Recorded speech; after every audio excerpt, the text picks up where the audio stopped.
Ray optics, ये division ज्यादा better है और करने को इसको 10-5 भी कर सकते हैं, कोई बड़ी बात नहीं है क्योंकि वे ऑप्टिक्स में बहुत कम कंटेंट है। तो कोई चैप्टर जो सबसे ज्यादा इंपॉर्टेंस रखता है पूरे सिलेबस में तो वो है रे ऑप्टिक्स। तो अच्छा खासा समय लगाएंगे इस चैप्टर के ऊपर हम, ठीक है। चलो अब तो मुझे बताओ रे ऑप्टिक्स में इसने जो फिनोमिना आप लोगों से डिस्कस करे हैं,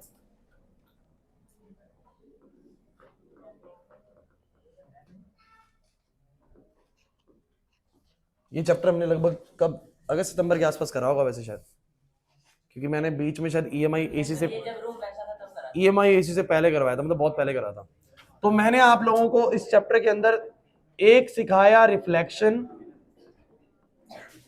एक मैंने आप लोगों को रिफ्रैक्शन सिखाया बच्चों प्लीज, एक मैंने आप लोगों को TIR सिखाया। रिफ्रैक्शन में दो केसेस थे, आप लोगों को याद आ रहे हैं, एक रिफ्रैक्शन थ्रू प्लेन सरफेसेस, एक हल्का सा मैं गो थ्रू कर लूं कि चीजें मुझे क्या क्या पढ़ानी है आपको चैप्टर के अंदर, एक refraction through the plane surfaces, एक refraction through the curved surfaces. Through plane surface कुछ रहे तो आप मुझे बता देना, और थ्रू कर्व्ड सरफेस। हल्का सा याद कर लेते हैं चैप्टर में। इसके बाद मैंने आपको TIR करवाया था और मैंने फिर आपको करवाया था रिफ्रैक्शन थ्रू प्रिज्म।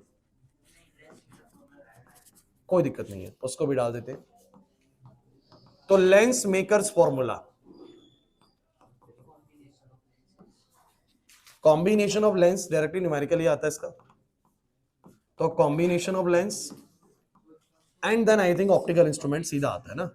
तो ऑप्टिकल इंस्ट्रूमेंट में आप लोग जानते हैं कि ये भी सब डिवाइडेड टॉपिक है। इसके अंदर दो चीजें तुम्हें पढ़नी है, एक माइक्रोस्कोप पढ़ना है और एक टेलीस्कोप पढ़ना है। हालांकि चैप्टर में ऐसे ही कराऊंगा, पहले आपको ऑप्टिकल इंस्ट्रूमेंट से पहले का सारा कराऊंगा, सारा कुछ किसी भी न्यूमेरिकल सब हो जाएगा, फिर ऑप्टिकल इंस्ट्रूमेंट को प्रॉपर्ली समझा के फिर इसके न्यूमेरिकल अलग से करेंगे, बिकॉज इसकी तो प्रॉपर अलग से क्लास लगानी पड़ेगी। तो ये हमारा चैप्टर है भाई, ठीक है। तो कोशिश करते हैं कि हम 2 क्लास में सारा निपटा सके। पहला टॉपिक बच्चों रिफ्लेक्शन। देखिए बिल्कुल अब मेरे को नहीं लगता कि बिल्कुल ऐसी बातें करनी चाहिए मैं बेसिक में कि रिफ्लेक्शन ऐसा वैसा। आपको पता है रिफ्लेक्शन का मतलब क्या होता है, जब लाइट किसी एक मीडियम में चल रही होती है और किसी सरफेस से टकरा के वापस उसी मीडियम में आ जाती है तो रिफ्लेक्शन होता है, और दूसरे मीडियम में चली जाती है तो बोलो क्या होता है, रिफ्लेक्शन। तो बिल्कुल वो छोटी 8वीं 9वीं क्लास वाली बात तो नहीं करेंगे, बात करेंगे थोड़ी सी डायरेक्ट हम लोग, है ना। चीजें सारी बताऊंगा लेकिन थोड़ी डायरेक्ट करेंगे। तो रिफ्लेक्शन बच्चों आप लोग इतना जब सब जानते हैं कि रिफ्लेक्शन का मतलब ये होता है कि मान लीजिए कि मेरे पास ये एक इंटरफेस है, इधर मैंने इसके ऊपर एक पीछे पेंट कर रखा ताकि लाइट दूसरे मीडियम में ना जाए। अगर ये लाइट आती है और ये लाइट मेरी जो लाइट गिरती है इसके ऊपर, मैं इसको इंसिडेंट रे बोलता हूं, इंसिडेंट रे बोलता हूं। अगर ये इंसिडेंट रे है तो आप लोगों को पता है कि ये कहां जाएगी, इसी मीडियम में वापस आएगी। लेकिन आपको बताया जाता है कि अगर इस सरफेस पे नॉर्मल ड्रॉ करके देखना, 3 रे बड़ी इंपॉर्टेंट है, एक इंसिडेंट रे फिर एक नॉर्मल रे। नॉर्मल रे हमेशा कैसे बनेगी, नॉर्मल रे हमेशा सरफेस के बिल्कुल परपेंडिकुलर बनेगी। सरफेस ऐसा है तो ऐसी बनी, सरफेस ऐसा होता तो ऐसे बनती, नॉर्मल परपेंडिकुलर बनेगी बस हमेशा, है ना। सरफेस अगर कर्व्ड हो जाए तो, अगर सरफेस कर्व्ड हो जाए तो, ऐसा हो जाए तो भी आप लोगों को पता है नॉर्मल कैसे बनेगा। इधर का नॉर्मल पूछोगे तो ऐसे बनेगा, इधर का नॉर्मल पूछोगे तो ऐसा नहीं बन सकता। आप किसी भी एंगल से ये नॉर्मल रे लगी नहीं रही है, तो नॉर्मल रे ऐसे में कहां से पास होती है। रूल सिखाया गया था आप लोगों को कि अगर कर्व्ड सरफेस है तो हर जगह पर नॉर्मल ना उसके सेंटर से बनाते हुए जाएगा। ऐसे देखो ये 90 डिग्री है, ये 90 डिग्री है, ये 90 डिग्री है, नहीं समझ में आ रहा ना। तो किसी भी जगह पर अगर मुझे नॉर्मल रे ड्रॉ करनी है, किसी भी जगह पर नॉर्मल रे, तो सीधे वाले सरफेस जो होते हैं, प्लेन सरफेस जो होते हैं, प्लेन सरफेस का नॉर्मल तो बड़ा आसान है, सीधा परपेंडिकुलर बना दिया। कर्व्ड का नॉर्मल कैसे बनेगा, जिस भी पॉइंट पे मुझे कर्व्ड का नॉर्मल बनाना है, जैसे कि इस पॉइंट पे बनाना है, तो सीधा क्या करना है, सेंटर जो होता है ना इस कर्व का एक सेंटर होगा, इस गोले का एक सेंटर होगा, उस सेंटर से जो लाइन आ रही है वो इसके ऊपर 90 डिग्री बनाएगी, तो ये इसकी नॉर्मल रे होगी। तो कोई ज्यादा मुश्किल चीज है नहीं, आपको पता होना चाहिए नॉर्मल रे कैसे बन रही है। तो इंसिडेंट रे नॉर्मल रे के साथ अगर मेरा आई एंगल बना रही है तो मेरी जो रिफ्रैक्टेड रे होगी वो भी जो एंगल बनाएगी, जो रिफ्रैक्टेड एंगल होगा, रूल ये कहते हैं दोनों एंगल बराबर होंगे। ये वाली रे मेरी कौन सी रे है, रिफ्लेक्टेड रे, रिफ्लेक्टेड रे। और जो एंगल आई बराबर क्या होगा, एंगल आर। ये है लॉ ऑफ रिफ्लेक्शन। रिफ्लेक्शन का लॉ है कि जितना एंगल आई बनेगा उतना एंगल बोलो क्या बनेगा, आर। मींस जितना एंगल इंसिडेंट रे नॉर्मल रे के साथ बना रही है उतना ही एंगल रिफ्लेक्टेड रे नॉर्मल रे के साथ बनाती हुई जाएगी। अगर ये 30 पे गई तो 30 बनाती हुई जाएगी, 35 पे गई तो 35 बनाती हुई जाएगी। ये हमारा लॉ ऑफ रिफ्लेक्शन। 3 रे बड़ी ध्यान रखनी है, इंसिडेंट रे, नॉर्मल रे और रिफ्लेक्टेड रे। ये हुआ reflection at the plane interface, plane पे। अगर यही कर्व पे करना है तो आप लोगों को पता है कर्व पे भी यही रूल लागू होगा। कर्व ऐसा हो सकता है, ये मैंने पेंट कर दिया। अब बताओ सब बच्चे, अगर मेरी रे ऐसे जा रही है सीधी, ऐसे जा रही है सीधी, ध्यान दो, तो अगर मेरी रे सीधी जा रही है तो ये कौन सी रे होगी बोलो? Incident ray. सुनते चलो, सब समझ में आ जाएगी। ये मेरी कौन सी रे होगी? Incident ray. डिस्टर्ब नहीं करना यार, इंसिडेंट रे। अब बताओ जरा नॉर्मल रे कैसे बनेगी? तो इस जगह पर नॉर्मल कैसे बनेगी? तो मैंने बोला तो कभी भी कर्व्ड सरफेस का नॉर्मल कहां से पास होता है? उसके सेंटर से। इस गोले का सेंटर कहीं यहां पर कहीं है, और कहीं पे भी मुझे नॉर्मल बनाना है तो सेंटर से पास करा दो उस जगह पर। तो इस जगह का नॉर्मल कैसा बनेगा? ये। अब बताओ इंसिडेंट रे और नॉर्मल रे के बीच में कितना एंगल है? 0 डिग्री। कितना एंगल है? 0 डिग्री। अगर 0 डिग्री एंगल है तो इंसिडेंट रे नॉर्मल का 0 बनाया तो रिफ्लेक्टेड भी कितना बनाएगी? 0, क्योंकि आई किसके बराबर होता है? आर के। तो अगर ये गई ऐसे है तो आई की भी 0 ही बनाती हुई आएगी। समझो मेरी बात को, 0 ही बनाती हुई आ गई। कहने का मतलब जो रे बिल्कुल ऐसे सेंटर तक जाती है वो वापस से रिफ्लेक्ट होकर ऐसे ही आती है, बिकॉज आई 0 होता है तो आर भी 0। लेकिन अगर कहीं मैं कोई ऊपर रे लू ना, ध्यान समझना, कोई रे मैं ऊपर की तरफ लू, थोड़ा समझाने के लिए बस करा रहा हूं चीजें, ऊपर की तरफ कोई रे लू, तो अब ये इंसिडेंट रे है और पहले में यहां पर क्या होगा? रिफ्लेक्शन तो होगा, क्योंकि पीछे पेंट करेगा, रिफ्लेक्शन होगा। और रिफ्लेक्शन कहता है एंगल आई किसके बराबर होगा? एंगल आर के। तो पहले एंगल आई कितना कहां पर होगा? तो मैंने कहा भैया नॉर्मल ड्रॉ करते हैं। अब नॉर्मल कैसे बनेगा? क्लास इंपॉर्टेंट है, नॉर्मल कैसे बनेगा? सिंपल सी चीज है सर, इस जगह का नॉर्मल कैसे बनेगा? तो इस गोले का ना, इस पूरे कर्व्ड सरफेस का अपना एक सेंटर होगा। इस कर्व का अपना एक सेंटर होगा जो यहां पर कहीं होगा। अगर तुम लोगों को थोड़ा सा याद कराना हो तो तुम लोगों को याद आ रहा है कि जैसे एक गोला है, एक गोला बेसिकली ऐसी कोई शीट नहीं है, सी जैसा कुछ नहीं है, मैंने आपको बोला भी था, ये बिल्कुल कटोरी जैसा कुछ है, और ये एक ग्लास जैसा कुछ है, और उसके पीछे पेंट कर रखा है। इसके पीछे क्या कर रखा है बोलो? पेंट। तो अगर इसको मैं पूरा बंद करूंगा तो एक सेंटर बनेगा ना, that will be the centre of curvature of that spherical glass. इस स्फेरिकल ग्लास का सेंटर ऑफ कर्वेचर है, और इस सेंटर ऑफ कर्वेचर के, इस सेंटर ऑफ कर्वेचर की आधी दूरी पे इसका बोलो क्या होता है? फोकस। और ये बोलो क्या होता है? पोल। ये जो सेंटर होता है ये इसका रेडियस ऑफ कर्वेचर कहा जाता है, कि इस पूरे गोले का एक रेडियस है, और उसकी आधी दूरी पे बोलो क्या होता है? फोकस होता है। फोकस क्या होता है वो भी बता देंगे आप लोगों को, लेकिन पूरी बात समझते चलिए। अभी जो रे मेरी ऐसे आई, आपको पता है रिफ्लेक्शन तो ये कहता है एंगल आई बराबर एंगल आर, बट एंगल आई क्या होता है? एंगल आई क्या होता है? इंसिडेंट और नॉर्मल के बीच का एंगल। तो मैं नॉर्मल बनाता हूं यहां पर पहले, तो मुझे सभी बच्चों तो नॉर्मल कैसा बनेगा? तो नॉर्मल बनेगा सर इस जगह पर, नॉर्मल जो बनेगा किसी भी कर्व्ड सरफेस पे नॉर्मल उसके कहां से पास होता है? तो ये इस जगह का नॉर्मल है। देखो देख भी लो आप लोग, ऐसे ही देखो, ये देखो नॉर्मल बन रहा है कि नहीं बन रहा? तो ये वाला एंगल बोलो क्या है? आई। समझ नहीं आ रहा? ये वाला एंगल बोलो क्या है? आई। तो मेरी इंसिडेंट रे ने अगर नॉर्मल के साथ आई बनाया, जितना एंगल बनाया उतना ही मेरी रिफ्लेक्टेड रे बनाती हुई जाएगी। तो मेरी रिफ्लेक्टेड रे कुछ ऐसे पास होगी, और थोड़ा ज्यादा अंदर से पास करा दी मैंने वैसे।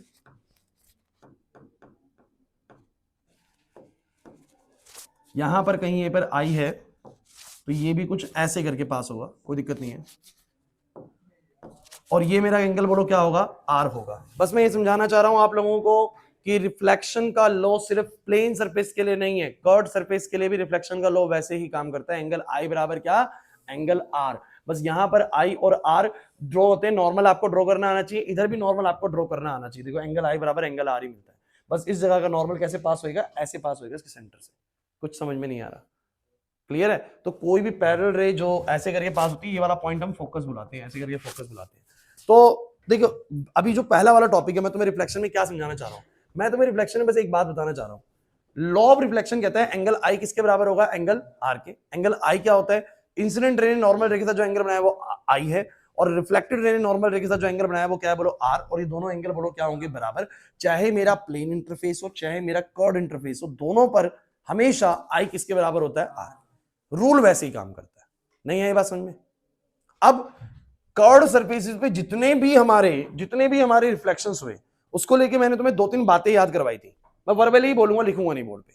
जैसे कि कोई भी रे जो पैरेलल जाती है किसी भी कर्व्ड सरफेस पे, वो टकराने के बाद कहां से पास होती है? फोकस से। और क्यों होती है आप लोग खुद सोच सकते हो। जो पैरेलल गई वो ऑब्वियस सी बात है, ये इंसिडेंट रे थी, नॉर्मल रे ऐसे ही बनेगी ना सेंटर से पास होती हुई, तो इधर कुछ आई बनेगा पक्का, और इधर आई बनेगा तो रे ऐसे करके जाते कुछ आर बनाएगी। भाई इधर आई बनाए 30 डिग्री, तो 30 डिग्री पास करेगी, 60 डिग्री हो जाएगा। तो यहां पर ये मेरा फोकस होगा बेसिकली। तो कोई भी रे जो पैरेलल आ रही है प्रिंसिपल एक्सिस के, this is your principal axis, अगर प्रिंसिपल एक्सिस के पैरेलल आ रही है तो वो टकराने के बाद हमेशा कहां से पास होगी? फोकस से। एक तो ये वाली बात याद कर लीजिए। और कोई रे देखनी है वो देख लो, ये वाली रे यूं गई, ये वाली रे यूं गई, बताओ कैसा बनेगा नॉर्मल? इस जगह पे नॉर्मल बताओ कैसा बनेगा? ऐसा ऐसा बनेगा नॉर्मल। अरे किसी भी जगह पे नॉर्मल उसके सेंटर से पास होएगा। जैसे इधर था तो सेंटर से ये वाली रे पास कर रही थी, तो मेरी इंसिडेंट रे नॉर्मल के साथ जीरो बना रही थी। इस बार जीरो नहीं बना रही है, कुछ ना कुछ एंगल फॉर्म हो रहे हैं यहाँ पर। तो जितना भी एंगल फॉर्म हो रहा है रे जाते वक्त भी उतना ही बनाते हुए जाएगी। कहां से पास हो रही है बताओ जरा? फोकस से। आई है, ये बोलो क्या है? आर है। हर जगह पर रिफ्लेक्शन जरूर लगेगा, चाहे कर्व्ड इंटरफेस हो चाहे प्लेन इंटरफेस हो। क्या तुम्हें ये मेरी बात समझ में आती है? So any ray which goes parallel to the principal axis after the reflection passes through the focus, passes through the point number 1। Point number 1। Point number 2 क्या था? कोई भी रे जो पैरेलल जा रही है, कोई भी रे जो पैरेलल जा रही है वो तो कहां से पास होगी? फोकस से। सेकंड बताओ क्या था? कोई भी रे जो फोकस से जाएगी वो पैरेलल हो जाएगी। उसका क्या कारण है? उसका क्या कारण है? यही कारण है। बिल्कुल उल्टा हो जाएगा यार।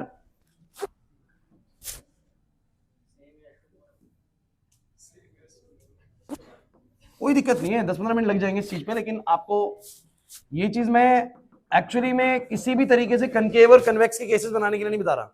ये चीज मैं आपको बता रहा हूं क्योंकि मुझे थोड़ी देर बाद एक टॉपिक कराना पड़ेगा, refraction through the curved surfaces. तब मुझे वहां पर जरूरत पड़ेगी आई और आर की, तो मैं इसलिए इस पे थोड़ा सा काम करवा रहा हूं आप लोगों को। तो मेरी पूरी बात सुनो। ये आप लोगों का पोल है, ये आप लोगों का फोकस है, और ये आप लोगों का सेंटर ऑफ कर्वेचर है।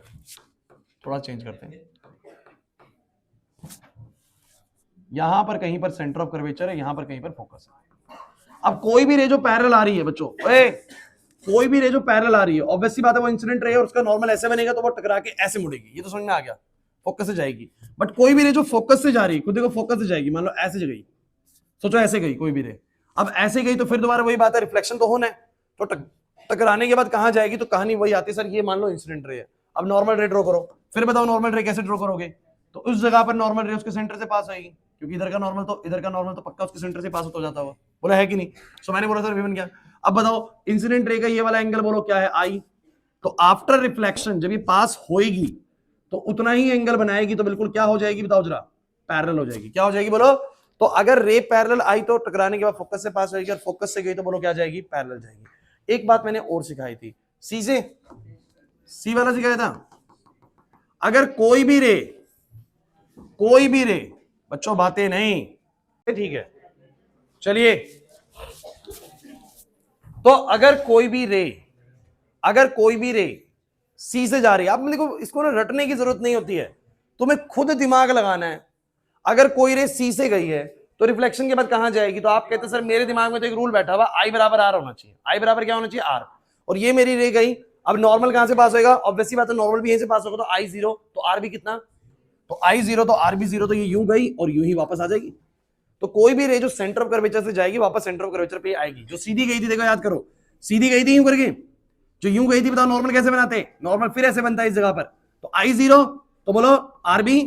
तो एनी रे which goes from the centre of curvature after reflection again trace back its path. तो भैया दिमाग में अब चीजें सेट करने की कोशिश करो, 3 बातें सेट करो, 3 बातें सही बच्चे बोलो। पहली बात क्या? कोई भी रे जो पैरेलल आ रही है, वो आफ्टर टकराने के बाद सेंटर से पास नहीं होगी, कहां से पास होगी? फोकस से। क्या इसके पीछे का रीजन क्लियर है तुम लोगों को? सर इसके पीछे का रीजन लॉ ऑफ रिफ्लेक्शन है कि जितना आई उतना बोलो क्या बनाना पड़ेगा? आर। और जो भी रे पैरेलल आ रही है पक्का कुछ ना कुछ तो आई बना रही है नॉर्मल रे के साथ, तो आर भी पक्का कुछ ना कुछ बनेगा, और कहां से पास होगी? फोकस से। तो एनी पैरेलल रे थ्रू द प्रिंसिपल एक्सिस, मतलब प्रिंसिपल एक्सिस पैरेलल जो रे होगी वो कहां से पास होगी? फोकस से। दूसरी बात, कोई भी रे जो फोकस से निकलेगी, कहां से निकलेगी? फोकस से। ऑब्वियसली बात है वो भी कुछ ना कुछ एंगल बनाएगी आई नॉर्मल के साथ, तो आर बनाती हुई जाएगी पक्का, तो वो पैरेलल हो जाएगी। और तीसरी बात बच्चों आप लोगों की, कोई भी रे जो सेंटर ऑफ कर्वेचर से निकल रही है वो ऑब्वियसली बात है ट्रेस बैक करेगी पाथ को, बिकॉज उसका नॉर्मल रे के साथ एंगल जीरो बनेगा, तो रिफ्लेक्टेड रे भी कितना बनेगा? जीरो एंगल बनाती हुई आएगी। सबको ये बातें क्लियर होती हैं? अब ये जब बातें हो जाती हैं क्लियर, अब इसके बाद तुम लोगों के मिरर के टोटल 8 केसेस पढ़े होंगे बचपन में। पढ़े थे? 6 पढ़े थे कनकेव के और 2 पढ़े थे। कोई भी केस ड्रॉ कर लेना, बस तुम्हें एक बार सिखा रहा हूं करना क्या होता है। एक बार कोई भी केस, अरे यार प्लीज, ये कौन सा मिरर है पहले तो ये बताओ। शेयर तो मैंने करा नहीं था अभी। ये कनकेव है, सुन लीजिए अब क्लास। आशीष, ये ऐसे गोला घुमाएंगे तो यहां पर कहीं पर सेंटर ऑफ कर्वेचर है, यहां पर कहीं पर फोकस है, ये पोल है। एक सिंपल सी बात है भैया, आपने कहीं पर भी ऑब्जेक्ट रख दिए, वो कहां कहां ऑब्जेक्ट रखवाएगा? सुन लो, beyond C, at C, between C and F, at F, between कितने हो गए, एक, दो, तीसरा यहां पर, चौथा यहां पर, पांचवा यहां पर, एक इन्फिनिटी से आएगा। 6 केस, इसके अलावा कुछ नहीं। मैं कह रहा हूं कोई भी केस बनाना है बोर्ड पे सुनो। जैसे कि मान लो ये मेरा ए है, या मान लो ऊपर मैंने क्या लिया हुआ बच्चों, ए और ये बी, ये कोई ऑब्जेक्ट है, ये सचिन खड़ा हुआ मान लेते हैं, है ना। अब सचिन इसमें से कैसा दिखेगा, जब इसमें से देखा जाएगा इस मिरर के सामने से, तो कैसा दिखेगा। अब सुनो सुनो सुनो, अरे सुनो, ये जो सचिन का सर है बेसिकली, जो हेड है उसका, उस हेड से जो रेस जा रही है वो कहां पर इस मिरर से टकराने के बाद बनेंगी वो देखते हैं। सो मैंने क्या करा, इस ए से, अच्छा एक बात बताओ, इस ए से रेस कहां कहां जा रही है, इस रे से, इस ए वाले पॉइंट से रे हर जगह जा रही है, को बल्ब नहीं है वैसे। ये कहने का मतलब ये कि मैं भी यहां पर खड़ा हूं तो मेरे पे यहां पे से लाइट आ रही है, और मेरी बॉडी पे जो लाइट गिर रही है वो लाइट टकरा के हर दिशा में जा रही है ना। इससे लाइट जो गिर रही है हर दिशा में जा रही है। तो मैं बोलता हूं कि किसी भी ऑब्जेक्ट को देखने के लिए, बादल, किसी भी ऑब्जेक्ट को देखने के लिए मुझे मिनिमम 2 रेस चाहिए। कितनी रेस चाहिए बोलो, 2। तो मैंने 2 रेस पकड़नी है अपनी इच्छा की, जो मेरा मन करेगा भाई उन 2 रेस को पकड़ूंगा। मैंने कहा भाई एक रे तो मैंने सीधी भाई ले ली, जो रेस सीधी गई होगी पक्का टकराने के बाद कहां से पास हुई होगी, मुझे रूल पता है कि ऐसे नॉर्मल बना होगा, हर बार नहीं लगाना वो, अब सीधा याद कर लिया, फोकस से पास होगी। क्लियर। दूसरी रे आपकी इच्छा, या तो फोकस वाली ले लो या सी वाली ले लो। मान लो तुमने फोकस वाली ली, कि एक रे जो फोकस से जाएगी, फोकस से जाएगी, आपको पता है टकराने के बाद क्या हो जाएगी, तो पैरेलल कर दो। समझ नहीं आ रहा तुम लोगों को, पैरेलल कर दिया। अब कहां कटा बोलो, यहां पर, क्योंकि सुनो, एक ही जो रेज है, आप यहां से देखेंगे, आप यहां से देखोगे, आपको जाके कहां पर मिलेंगी, ये यहां पर, तो आपको लगेगा जब इस मिरर में देखोगे तो ए यहां पर बैठा हुआ है, ए यहां पर है, मतलब कि जो उसका सर है वो बेसिकली ऐसा दिखेगा यहां पर। और ऑब्वियसली बात है, अगर सर ऐसा दिखेगा, ऐसी में तो ये वाला पॉइंट आपको पता है यहां पर दिखेगा, ये वाला पॉइंट यहां पर दिखेगा, तो बी वाला यहां पर दिखेगा। कुछ इस तरीके से आप लोगों का ए डैश बी डैश बनने वाला है। कोई भी केस बना लीजिए, छोटी क्लास में सिखाई गई चीज है, मैं आपको 10th क्लास की चीज सिखा रहा हूं 12th की एंडिंग में, ठीक है। आप लोगों को आनी चाहिए पहले से ही, लेकिन जानना इससे जरूरी है कि सीबीएसई का कोई भरोसा नहीं है वो कहां से क्वेश्चन बनाने वाली है, क्या पता वो मिरर पे ही क्वेश्चन देने वाली है ना। तो वो किसी भी जगह से क्वेश्चन बना सकते हैं, हम छोड़ते कुछ नहीं है रिवीजन के टाइम पे, रिवीजन के टाइम में सब कुछ करते हैं। तो ये वाली बात आपको समझ आ गई। अच्छा, कोई और केस बनाना तो कैसे बनेगा, कुछ भी बोल दो यार, कुछ भी जो आपका दिल करे, कहीं पे भी केस बना लो। आपने एट सी रख दिया, एट सी रख दिया, तो एट सी रख दिया तो बोलो क्या होगा, ये जाएगी यूं, जो यूं जाएगी वो फोकस से पास हो जाएगी, जो फोकस से जाएगी वो, अरे बोलो है कि नहीं। बेसिकली थोड़ा मैंने एडजस्टमेंट्स गलत बना रखी हैं, मतलब कि कहने का मतलब ये है कि मैं नाप के कुछ भी नहीं बना रहा हूं, इससे डायग्राम मेरा गलत बन सकता है, लेकिन जब तुम सब कुछ नाप के बनाओगे ना तो एग्जैक्टली कहां पर आएगा, ये बिल्कुल सी पे आता है ऐसे करके, जहां सी पे बिल्कुल ऐसे। अरे भैया अभी बात ऐसी है ना, तो मैं सेंटर नाप के बना रहा हूं, थोड़ा सा आइडिया से भी बनाओगे तो सही जगह पे आता है। तो एट सी रखोगे तो बिल्कुल एट सी आपको इमेज मिलती है, फिर बिटवीन सी एंड एफ जाते हो तो बियॉन्ड सी मिलती है। जितना मैं आगे बढ़ूंगा उतना ये, तो मैंने रखा यहां पर बियॉन्ड सी, तो बिटवीन सी एंड एफ आया, मैं सी पे लेगा तो सी पे आ गया, मैं अंदर लेगा तो ये बाहर चला गया इमेज में, एफ पे लेगा फिर इनफिनिटी में चला गया। ऐसा होता कि नहीं होता। तो मेरा बस ये कहना है कि आपको कोई भी केस ड्रॉ करना है, जस्ट ड्रॉ लाइक दिस, कि ए बी का ऑब्जेक्ट आप लोगों ने लिया, उस ए से जो भी रे आई, कार्तिक इधर, उस ए से जो भी रे पैरेलल आई वो फोकस से पास होगी, जो भी रे फोकस से गई वो पैरेलल होगी। क्लियर हो रहा है कि नहीं हो रहा। जहां पर वो टकराई वो पॉइंट तुम्हारा ए है। कर लोगे ड्रॉ, कर लोगे ड्रॉ, पक्की बात है। कोई भी केस ड्रॉ कर लीजिए, आप लोग को बन जाएगा, है ना। अच्छा, एक मैं आपको कन्वेक्स का दिखा देता हूं। जैसे कन्वेक्स है मेरे पास, ये कन्वेक्स में क्या होगा, इधर शेड कर देंगे। अब बताओ, ये तुम लोगों का पोल है, ये गोला घुमाओगे, यहां पर कहीं सेंटर ऑफ कर्वेचर होगा, यहां पर कहीं फोकस होगा। कोई भी रे, जैसे मान लो ऑब्जेक्ट यहां पर रखोगे, अब कुछ बच्चे सोचते हैं कि इसका ऑब्जेक्ट इधर क्यों रख रहे हैं। अरे भैया जिस जगह पर ग्लास होगा उसी साइड पे रखा जाएगा। ग्लास इसका इस तरफ है, वो तो पेंट कर रखा है, इसका ग्लास अंदर की तरफ था, इसे अंदर की तरफ रखेंगे। तो मुझे बताओ इधर रखेंगे तो बोलो क्या आएगा, सब बच्चे बताओ।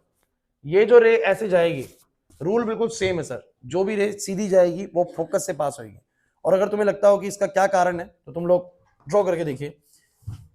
इस वाले मिरर पर ये वाली रे ऐसे आएगी, इंसिडेंट रे होगी, तो आपको अगर कभी भूल जाओगी क्या करना है, तो इंसिडेंट रे के साथ नॉर्मल रे का एंगल देखो। नॉर्मल रे कैसे बनेगी, इस कर्व्ड सरफेस का नॉर्मल कहां से पास होएगा, इसके सेंटर से, तो इसका नॉर्मल कुछ ऐसे बनेगा। क्लास में बहुत टाइम देके इन चीजों को कराया गया बच्चों, तो मुझे तुम बताओ जरा, इस जगह का नॉर्मल कुछ ऐसा बनेगा, तो मुझे बताओ ये वाला एंगल बोलो क्या बनेगा, आई, और जितना आई बनेगा उतना ही बोलो क्या बनेगा, आर। और रिफ्लेक्शन में मत भूलिए, रे दूसरे मीडियम में जाती नहीं, अपने में ही वापस आती है। तो आई ये है तो कुछ आर ऐसा बनेगा, नहीं बनेगा, बोलो ये बन गया आर। अब पीछे जाके तो ये रे कभी मिलनी है नहीं। अरे समझो मेरी बात को, जो रे ये ऐसे चली गई वो पीछे जाके तो कहीं मिलनी नहीं। अब मतलब आपको सर एक ही तो रे है, अभी कोई और रे बना लो जो तुम्हारा दिल करे। एक रे तुम लोग कौन सी बना लो, पोल वाली भी बना सकते हो, पोल वाली बना लो या फोकस वाली बना लो, तुम्हें लगे फोकस वाली बनानी है तो सी वाली भी बना सकते हो। पोल वाली ज्यादा आसान लग रही है। कहोगे सर पोल वाली कैसे बनाओगे? अरे यार तुम्हारी इच्छा है, तुम कहीं भी लेके जा सकते हो इसको। वैसे चलो बताना जरा, एक बार जरा बताना। ये रे ऐसी गई, इसका नॉर्मल कैसा बनेगा? ऐसा। तो ये वाला आई बनेगा, तो ये वाला क्या बनेगा बोलो? आर। तो एक रे ऐसे आ गई। अब ये रे और ये रे पीछे कहीं नहीं मिलने वाली, पीछे कहीं भी। तो इनको जब आगे की तरफ ट्रेस करोगे तो ये वाली यूं करके फोकस से पास होगी। देखो पैरेलल वाली अपने आप फोकस से पास होगी, पीछे नहीं, यहां पर तो करेगी ना ट्रेस बैक करने पे यहां से। और ये वाली रे ऐसे, तो ये वाला कुछ यहां बनता था, नहीं आ रहा ना याद? वो ए है, ये ए डैश हो गया। तो आपकी इमेज यहां बनती थी, बड़ी वाली इमेज छोटी करके बनती थी। कन्वेक्स मिरर में ये तो बड़ी इमेज क्या बनती है? छोटी करके बनती है। नहीं आ रहा ना याद? वर्चुअल बनती है पीछे की साइड पे। कुछ याद नहीं आ रहा कि कुछ ऐसा पढ़ा था, नहीं आ रहा। मैंने आप लोगों को ड्यूरिंग द क्लास ये हालांकि कुछ इस तरीके से करवा दिया होगा कि ड्यूरिंग द क्लास मैंने इसको ऐसे बोल दिया होगा आप लोगों को। अबे क्या हो गया? ड्यूरिंग द क्लास हमने इस सब्जेक्ट को और बड़ा ले लिया होगा ऐसे करके। तो मैंने यूं बोला होगा ए बस कि यहां से भी जो गई, यहां से भी जो गई वो कहां से पास होगी बताओ जरा? क्योंकि ये इंसिडेंट रे है तो नॉर्मल यहां पर भी ऐसा बना होगा, बोला है कि नहीं? और ये वाली रे भी अगर यहां पर आई है तो कुछ आर बनाते हुए कुछ ऐसे गई होगी, आई और आर। और फिर ये वाली रे इधर, ये वाली रे इधर। आई से देखेंगे तो ये कुछ यहां पर जाके पीछे जाके, याद आ रहा है? अरे नहीं आ रहा? पीछे जाके इंटरसेक्ट करेंगी, वहां पर इसका ऑब्जेक्ट बन जाएगा। कुछ नहीं याद आ रहा है? ऐसा पढ़ा है आप लोगों ने? तो मेरा बस कहने का क्या मतलब, पहली बात तो ना इसके चांसेस बहुत रेयर हैं कि आप लोगों को वो रिफ्लेक्शन पे मिरर्स के केसेस देगा, रेयर हैं। लेकिन संभावना लगाई जाए तो भैया रेयर भी, कुछ भी कभी भी 1% भी अगर चांस है तो आप लोगों को करके जाना चाहिए वो चीज। तो मुझे बस तुम ये बताओ, सबसे इजी चीज होती है रिफ्लेक्शन। प्लेन सरफेस का भी रिफ्लेक्शन क्लियर है, कर्ड का भी। मैं तो बस आप लोगों से एक छोटी सी बात बोल रहा हूँ, तुम ये अगर 2 से 3 बातें जानते हो तो फिर इस टॉपिक में ज्यादा काम मत करिएगा। पहली बात क्या, एंगल आई किसके बराबर होता है? एंगल आर के, चाहे वो प्लेन इंटरफेस पे हो, चाहे वो प्लेन इंटरफेस हो, चाहे वो कर्व्ड इंटरफेस हो। आई किसके बराबर होता है? आर के। एक बात तो ये याद करो। दूसरी बात याद करो कि अगर कर्व्ड सरफेसेस पे कभी मुझे रिफ्लेक्शन करना पड़ गया, तो मुझे बस ये पता हो कि वो करना कैसे। अगर ये आता है तो फिर तुम्हें ये रूल भी याद करने की जरूरत नहीं, जो पैरेलल आएगी वो फोकस से पास होगी। अपने आप लॉजिकली पता है जो पैरेलल आएगी ना वो कुछ ना कुछ एंगल बनाएगी नॉर्मल रे के साथ, और वो फिर बाद में पास होगी किसी वजह से। जो सी के साथ, सी के थ्रू पास होती हुई आएगी, बिल्कुल क्लियर है, वो नॉर्मल के साथ 0 डिग्री एंगल ही बनाएगी और वो वापस अपने पाथ को क्या करेगी? ट्रेस बैक करेगी। जिसको ये वाली बात याद है वो अपने आप ही सोच लेगा। समझ में आ रही बात? तो एक तो याद करो, एंगल आई किसके बराबर है तनीषा? एंगल आर के, चाहे मेरा रिफ्लेक्शन किस पे हो रहा हो? प्लेन पे, चाहे मेरा रिफ्लेक्शन किस पे हो रहा हो? कर्व पे। दूसरी बात याद करिए कि अगर रे पैरेलल आ रही है तो फोकस से पास होगी। याद कर लो इसको, पैरेलल आ रही तो फोकस से पास होगी, फोकस से जा रही है तो पैरेलल हो जाएगी, और सेंटर ऑफ कर्वेचर से जा रही है तो सेंटर ऑफ कर्वेचर को ट्रेस बैक कर लेंगे। ठीक है, ये बातें अगर आपको याद है तो रिफ्लेक्शन में ज्यादा कुछ काम करने की जरूरत होती नहीं है। मेन चीज शुरू होती है रिफ्लेक्शन वाले पार्ट से। तो रिफ्लेक्शन मान के चलो कि आप लोगों को हो गया है, आ जाते हैं रिफ्लेक्शन पे, क्योंकि अब यहां से ज्यादा चीजें हैं। आ जाओ, वो जो 10th क्लास की चीजें थी सारी। अच्छा, रिफ्लेक्शन में क्या होता है जरा सुनो भाई। अब लाइट ना एक मीडियम से दूसरे मीडियम में जाएगी। ये मीडियम 1 है, ये मीडियम 2 है, ये रेयर मीडियम है, ये डेंसर मीडियम है। क्लास प्लीज बातें मत करो यार। ये रेयर है, वो डेंसर है, ये इंटरफेस है। लाइट अब दूसरे मीडियम में अलाउ है पास होने के लिए, बिकॉज पेंट नहीं कर रखा हमने एक साइड को। ठीक है, तो जा सकते हैं, राइट। तो ये कोई भी लाइट अगर आई, फिर से इसका नाम बोलो क्या होगा? Incident ray. आपको बनाना है इंसिडेंट रे नॉर्मल रे के साथ कितना एंगल बना रही है, तो let it be this angle is i. अब की रे अपने मीडियम में ही नहीं दूसरे मीडियम में जाएगी, और इस बार क्या होगा? जो रे का एक्चुअल पाथ है, रे का एक्चुअल पाथ तो ये है, ये अपने एक्चुअल पाथ से बैंड हो जाएगी नॉर्मल की तरफ। कुछ याद आया? एक्चुअल पाथ से बैंड हो जाएगी नॉर्मल की तरफ। तो ये वाली जो मेरी रे होगी वो कौन सी रे होगी? अब मेरा बस आप लोगों से एक सवाल है, क्या जितना एंगल इंसिडेंट का है क्या उतना एंगल रिफ्लेक्टेड का है? भाई अगर उतना ही होता तो सिंपल सी बात है ना, वो तो ऐसे होना चाहिए ना, ऐसे। ये आई तो ये आर वर्टिकल अपोजिट, बट ऐसा तो होता ही नहीं है। थोड़ा सा मुड़ जाती है तो आर थोड़ा कम हो जाता है। आर थोड़ा मतलब यहां पर आई और आर बराबर नहीं होते, पहली चीज तो ये। आई और आर बराबर, आर आई से छोटा होता है। इन सिनेरियो की रे कहां से आ रही है? रेयर से। अगर रेयर डेंसर आ रही है तो जो रे सीधी ऐसे आ रही थी थोड़ी मुड़ जाएगी, थोड़ी दब जाएगी, तो ऑब्वियसली बात है बाद वाली रे नॉर्मल के साथ कम एंगल बनाएगी। इधर भी डेफिनेशन वही है, सुन लो। इंसिडेंट एंगल की डेफिनेशन क्या है? इंसिडेंट रे ने नॉर्मल के साथ जो एंगल बनाया वो आई, और रिफ्लेक्टेड रे ने नॉर्मल के साथ जो एंगल बनाया वो आर। उधर भी वही था, उधर भी डेफिनेशन याद कर लो। इंसिडेंट ने नॉर्मल के साथ बनाया वो आई, और जो जाते हुए बनाया वो क्या बोलो? आर। चीज वही है, लेकिन उधर आई और आर बोलो क्या होता है? बराबर। इधर आई और आर बराबर नहीं होता, आर आई से थोड़ा सा छोटा होता है। लेकिन वो आप लोगों से पूछेगा इनके बीच का रिलेशन, जिसको हम स्नेल्स लॉ बुलाते हैं। And this is the most important thing in this topic. Refraction में सबसे जरूरी चीज ये वाली चीज है, ये आपको किसी भी हाल पे आनी चाहिए। एक चीज समझ लीजिए, हर एक मीडियम का अपना एक रिफ्रैक्टिव इंडेक्स होता है। हर एक मीडियम का अपना एक रिफ्रैक्टिव इंडेक्स होता है, जिसको म्यू से डिनोट करते हैं, रिफ्रैक्टिव इंडेक्स ऑफ मीडियम। जैसे मीडियम की डेंसिटी हमें कुछ बताती है, मीडियम का मास या मीडियम की परमिटिविटी हमें कुछ बताती है, मीडियम की परमिएबिलिटी कुछ हमें बताती है। हर मीडियम की कुछ ना कुछ हमने पैरामीटर्स बना रखे हैं। डेंसिटी आपको बताती है कि उसका एक यूनिट वॉल्यूम पे कितना मास एक्यूमुलेट है। परमिटिविटी आपको बताती है कि कितना अपने अंदर से इलेक्ट्रिक फील्ड को अलाउ या पास करेगा या एब्जॉर्ब करेगा, जो भी है। परमिएबिलिटी आपको बताती है कि मैग्नेटिक फील्ड को कितना वो पास होने देता है अपने अंदर से। वैसे ही रिफ्रैक्टिव इंडेक्स भी कुछ आपको इंफॉर्मेशन देता है उस मीडियम के बारे में। एक बात तो पक्की है जो आपको समझनी पड़ेगी कि लाइट जब भी एयर से आती होगी, उसके बाद चाहे पानी में जाए चाहे ग्लास में जाए, आपको नहीं लगता कि स्पीड कम हो जानी चाहिए? अगर किसी चीज को पहले वो लाइट हमारी एयर में ट्रेवल कर रही है और अब वो दाखिल होती है पानी में, या दाखिल होती है ग्लास में, या दाखिल होती है किसी और तरह के मीडियम में, आपको नहीं लगता कि स्पीड उसकी कम हो जानी चाहिए? होगी ना कम? नहीं लगता? ये बात मैंने आप लोगों को वेव ऑप्टिक्स में करवाई थी एक दिन, कि अगर ये नीचे पानी है और ऊपर एयर है, तो जो रे ऐसे ऐसे आ रही है पानी में जाती है, उसके स्टेप थोड़े छोटे हो जाएंगे, वेवलेंथ कम हो जाती है। अरे आप पानी के बाहर से भागते हुए आ रहे हैं, आपके कदम बड़े बड़े थे, याद करो। जैसे पानी के अंदर गए देखिए, कदम आप रखेंगे भले ही उतनी ही फ्रीक्वेंसी से, लेकिन आपके कदमों की दूरी कैसी हो जाएगी? छोटी हो जाएगी। आपको नहीं लगता कि जैसी पानी में दाखिल होती होगी लाइट की स्पीड कम हो जाती है? अगर बाहर 3 × 10 की पावर 8 है, तो अंदर जाके 2 × 10 की पावर 8 मीटर पर सेकंड हो सकती है, कम होगी। तो अंदर स्पीड कम हो जाती है। मतलब याद रखना है, कभी भी लाइट एयर के मुकाबले किसी भी और मीडियम में जाएगी तो उसकी स्पीड बोलो क्या हो जाएगी? कम। अब वो कितने एक्सटेंट से कम हो जाती है, कितने एक्सटेंट से कम हो जाती है, ये पता लगता है रिफ्रैक्टिव इंडेक्स से। अगर रिफ्रैक्टिव इंडेक्स 2 है, मैंने ऐसे याद करवाया था सुख भी, अगर रिफ्रैक्टिव इंडेक्स कितना है बोलो? 2, तो ध्यान रखना आधी हो जाएगी स्पीड। क्या हो जाएगी बोलो? अगर किसी मीडियम का रिफ्रैक्टिव इंडेक्स 2 है, तो उल्टा कर दो उसका, तो लाइट की स्पीड उस मीडियम में जाते के साथ ही आधी हो जाएगी जितनी एयर में थी। एयर में कितनी? 3 × 10 की पावर क्या? 8 मीटर पर सेकंड। तो उस मीडियम में जाते के साथ ही कितनी हो जाएगी? आधी हो जाएगी। अच्छा, किसी मीडियम का रिफ्रैक्टिव इंडेक्स 3 है, तो अंदर जाते कितनी हो जाएगी? 1/3। किसी का 4 है, तो अंदर जाते कितनी हो जाएगी? 1/4। मतलब कि refractive index determine the extent with how much speed is decreasing when the light enters into that medium। कितने एक्सटेंट से वो कम हो जाएगी। क्लियर होता है कि नहीं होता? तो मैं डेफिनेशन नहीं लिख रहा हूं, लेकिन फॉर्मूला लिख देता हूं। तो फॉर्मूला क्या बनेगा बच्चों कि रिफ्रैक्टिव इंडेक्स क्या बताता है? Velocity of light in medium. किसी भी मीडियम में वेलोसिटी की लाइट की वेलोसिटी कितनी मिलेगी? तो हम बोलेंगे जितनी वेलोसिटी ऑफ लाइट है, जितनी वेलोसिटी ऑफ लाइट है इन एयर, डिवाइड बाय में क्या आएगा बोलो? Refractive index of medium. मेरी बात को समझे? समझ ही नहीं आ रहा सर ये। अगर किसी मीडियम का रिफ्रैक्टिव इंडेक्स 2 है, जरा बताओ 2 है, तो बताओ वेलोसिटी कितनी मिलेगी उस मीडियम के अंदर? तो velocity of light in air divide by 2 हो जाएगा। समझो तो सही नितिन। अगर किसी मीडियम का रिफ्रैक्टिव 3 है, तो कितना मिलेगा? वेलोसिटी ऑफ लाइट जितनी एयर में है उसका क्या मिल जाएगा? 1/3 हो जाएगा। क्या हो जाएगा? अरे यार नहीं यार, बस डिवाइड बाय 3 कर देंगे तब आ जाएगा velocity of light in medium.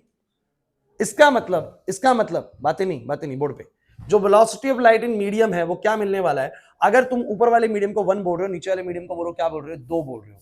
बहुत इंपॉर्टेंट फॉर्मूला लिखने जा रहा हूं, ध्यान से सुनिएगा। ऊपर वाले को 1 बोल रहे हो, नीचे वाले को 2 बोल रहे हो। ऊपर की स्पीड आपकी 1 है, वेलोसिटी इन 1 मीडियम। ये क्या है बोलो? Velocity in second medium. Divide by बोलो क्या आएगा? Refractive index of the second medium.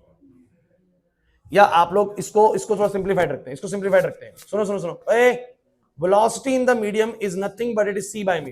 it is जो किसी भी मीडियम में वेलोसिटी मिलने वाली है आशीष, किसी भी मीडियम में जो वेलोसिटी मिलने वाली कितनी मिलेगी? c डिवाइड बाय क्या? mu।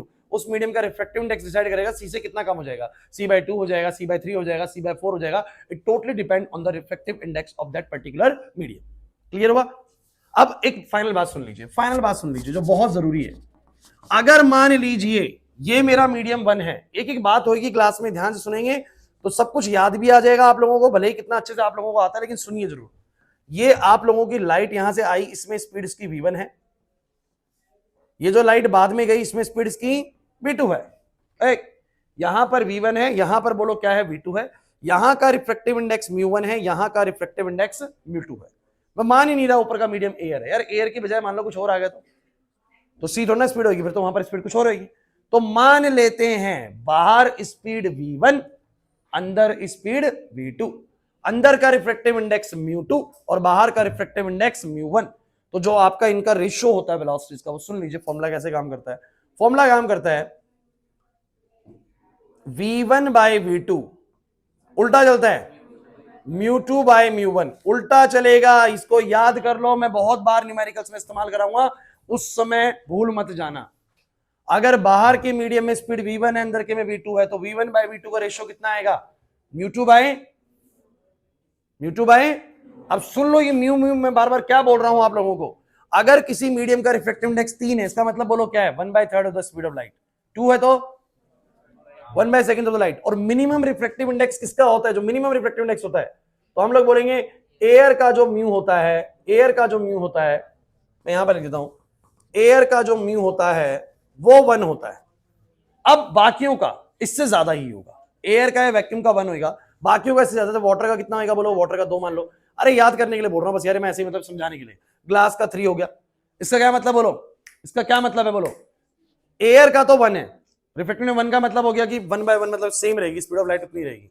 लेकिन वाटर का अगर 2 है तो इसका क्या मतलब होगा खुशी, कि 1/2 हो जाएगी स्पीड ऑफ लाइट का, जितनी स्पीड ऑफ लाइट है उसका आधा हो जाएगा, पानी में जाते जाती स्पीड आधी हो जाएगी। 3 का मतलब बोलो क्या है, ग्लास में जाते जाती कितनी हो जाएगी, 1/3 of the speed of light, 1/3 of the, नहीं आ रहा समझ, नहीं आ रहा ना। तो मैंने एयर का 1 क्यों रखा, बिकॉज एयर में उतनी रहेगी, 3 × 10⁸ सेम रहेगी, सेम रहेगी, इसलिए मैंने 1 लिखा उसको। किसी की आधी हो जाएगी तो मैंने उसका 2 लिखा, किसी में 1/3 होगी तो उसका रिफ्रैक्टिव मैंने 3 लिखा। क्लियर हो रहा है या नहीं हो रहा, नहीं हो रहा विकास, किसको अभी डाउट आ रहा है कि मैं क्या चीज बोलना चाह रहा हूं, पक्का। और ये चीज कैसे बनी है, ये चीज कैसे बनी है, अगर ऊपर का मीडियम, सुन लो, अगर ऊपर का मीडियम एयर हुआ, सोचो ऊपर का मीडियम क्या हुआ, एयर, तो आपको पता है μ1 कितना हो गया होगा, μ1 कितना हो गया होगा 1, नीचे का रिफ्रैक्टिव इंडेक्स μ2 है, बाहर की स्पीड कितनी हो गई होगी c, और नीचे की स्पीड मान लो v, तो मुझे बताओ ना v कितना आ जाएगा, v आ जाएगा देख लो c/μ, जो कि ऊपर मैंने बताया आप लोगों को, है कि नहीं बताओ जरा। लेकिन आप लोगों को हर बार एयर थोड़ी ना मिलेगा, बाहर बाहर कुछ भी मिल जाए। मैंने कहा बाहर की मीडियम की स्पीड टू द नीचे की मीडियम की speed v1/v2 is equals to क्या होगा, μ2/, इनवर्स रिलेशन चलता है, जहां रिफ्रैक्टिव इंडेक्स ज्यादा होता है वहां की स्पीड बोलो क्या मिलेगी, कम, उल्टा चलता है। जहां रिफ्रैक्टिव इंडेक्स कम होगा वहां पर स्पीड कैसे मिलेगी, ज्यादा, उल्टा चलेगा, रिलेशन इनवर्स में आ जाएगा। तो क्या आपको ऊपर वाली और नीचे वाली दोनों बातें क्लियर है, कनिष्का नहीं हो रही क्लियर, ऊपर वाली नीचे वाली दोनों बातें क्लियर है। रिफ्रैक्टिव इंडेक्स का डेफिनेशन क्या बोलता है आप लोगों को, वो क्लियर है। क्या बोलो कि रिफ्रैक्टिव इंडेक्स जितना भी मीडियम का होगा उतने ही टाइम्स उसकी वेलोसिटी डिक्रीज हो जाएगी मीडियम में दाखिल होती है। पहली बात ये याद करो।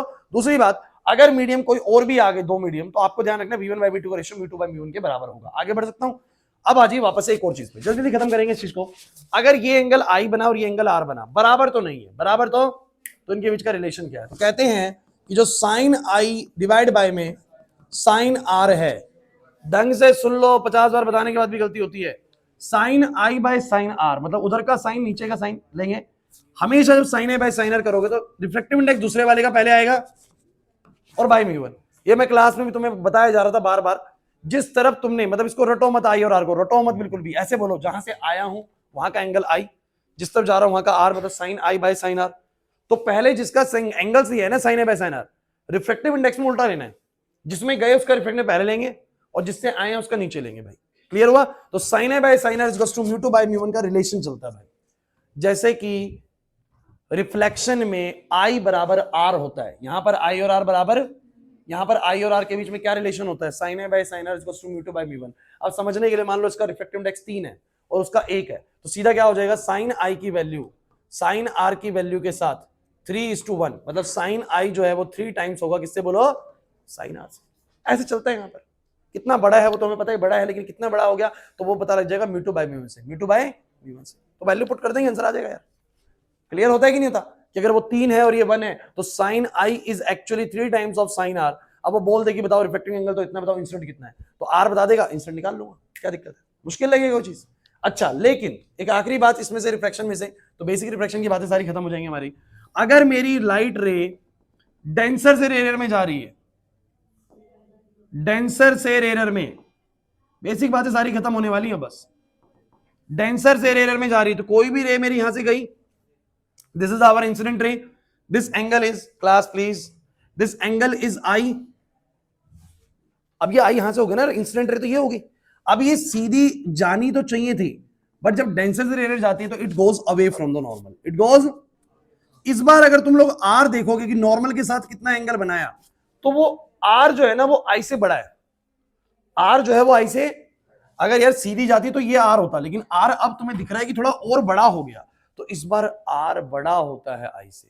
गेट माई पॉइंट और नॉट? पहले आर यहां छोटा होता है, लेकिन एक बात फिक्स है, रिलेशन कैसा बनेगा, तो ये म्यू2 है, फिर ये म्यू1 है, मीडियम 1 मीडियम 2। इस बार मुझे सब बच्चे बताओ कहां से गए, इससे गए, साइन आई डिवाइड बाय, लेकिन जिसमें जा रहे हैं उसका रिफ्लेक्टेड इंडेक्स पहले म्यू1 बाय। अब बताओ फॉर्मूले में बदलाव आया कि नहीं आया? आया सर बदलाव, नहीं आया? समझ में गया? जिस मीडियम से आ रहे हो उसका एंगल पहले लो साइन में, फिर इसका लो, रिफ्लेक्टिव इंडेक्स में इसका पहले लो उसका बाद में, फिर नीचे से आए तो sine I by sine are is equal to mu one by. मैंने किसी को भी ऐसे बोला ही नहीं कि आई और आर करके याद करो, याद रखो जिस मीडियम से आ रहे हो उसका साइन वाला एंगल पहले लूंगा, जिसमें जा रहा हूं उसका नीचे लूंगा डिनोमिनेटर में, और जब मैं रिफ्लेक्टिव इंडेक्स की बारी करूंगा तो जिसमें गया हूं उसका रिफ्लेक्टिव पहले लिख दूंगा और बाद में ऊपर वाले लिखूंगा जिससे आया हूं। क्लियर हुआ थीम क्या बोलना चाह रहा हूं? तो भैया फाइनलाइज करो रिफ्लेक्शन को, reflection through the plane surface बस इतना ही है। When the light rays goes from, 2 minute की लाइनें बोलूंगा नहीं सुन लेना। When the light rays goes from the rare to denser it get bent towards the normal, when the rays goes from the denser to rarer it goes away from the normal. In both the cases the Snell's law will be applied as a sin I by sin r is equals to mu2 by mu1, depending कि आप लोगों को पता होना चाहिए कहां पर आई कहां पर आर लेना है, जिस मीडियम से जा रहे हो उसका साइन पहले, जिसमें जा रहे हो उसका साइन बाद में, फिर रिफ्लेक्टिव इंडेक्स में उल्टा करना है, इसका पहले लेना है उसका बाद में, बस सिंपल सी बात ही वाली होगी। Snell's law क्लियर हुआ कि नहीं हुआ पूरा? पक्का ये वाली दोनों बातें क्लियर होगी आप लोगों को? तो अगर मैं एक फॉर्मूला बनाना चाहूं तो क्या तुम इस फॉर्मूले को समझ जाओगे? ध्यान सुनना, मैं एक फॉर्मूला लिखने जा रहा हूं जिसका बहुत बहुत ज्यादा क्वेश्चन मैंने बोर्ड एग्जाम में देखे हैं। तो वो कुछ फॉर्मूला क्या है सुन लीजिए, एक रे आई, एक रे आई, ये आई है, ये आर है, ये मीडियम 1 है, ये मीडियम 2 है, इधर म्यू1 है, इधर म्यू2 है, इधर स्पीड v1 है, इधर स्पीड v2 है, वहां का रिफ्लेक्टिव इंडेक्स म्यू1, यहां का म्यू2, वहां का स्पीड v1, यहां का v2, वहां पर i, यहां पर r। What are the relation between all these 3 parameters?